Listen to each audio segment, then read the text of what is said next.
Euro চ্যাম্পিয়নশিপে দ্বিতীয় ম্যাচেও জয় পেয়েছে স্বাগতিক Germany.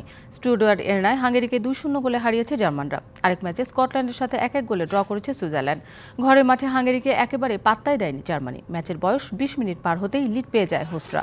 Barcelona midfielder Ilkay গুন্ডোয়ানের assist থেকে গোল করেন জামাল মুসিয়ালা। 1-0 গোলের স্কোর লাইন নিয়ে শেষ হয় ফার্স্ট হাফ। ম্যাচের শেষ গোলটা হয় 67 মিনিটে। ফার্স্ট গোলের অ্যাসিস্ট মেকার গুন্ডায় এবার নিজেই নাম তোলেন স্কোরশিটে। টানা 2 জয়ে 6 পয়েন্ট নিয়ে টেবিলের শীর্ষেই আছে ইউরোর আয়োজন জার্মানি। ইউরোর আরেক ম্যাচে মুখোমুখি হয়েছিল সুইজারল্যান্ড ও স্কটল্যান্ড। ম্যাচের একেবারে শুরুতে লিডও পেয়ে যায় স্কটিশরা। গোল করেন ম্যানচেস্টার ইউনাইটেড তারকা ব্যাকম্যানে। যদিও 13 মিনিটে লিড পাওয়া ম্যাচের দ্বিতীয় গোলটা হয় 26 মিনিটে। সুইজারল্যান্ডে তারকা জাদান শাকরি সমতা ফেরান ম্যাচে। এরপর কোনো দলই আর গোল করতে না পারলে 1-1 স্কোর লাইন নিয়েই পড়ে শেষ পাশি।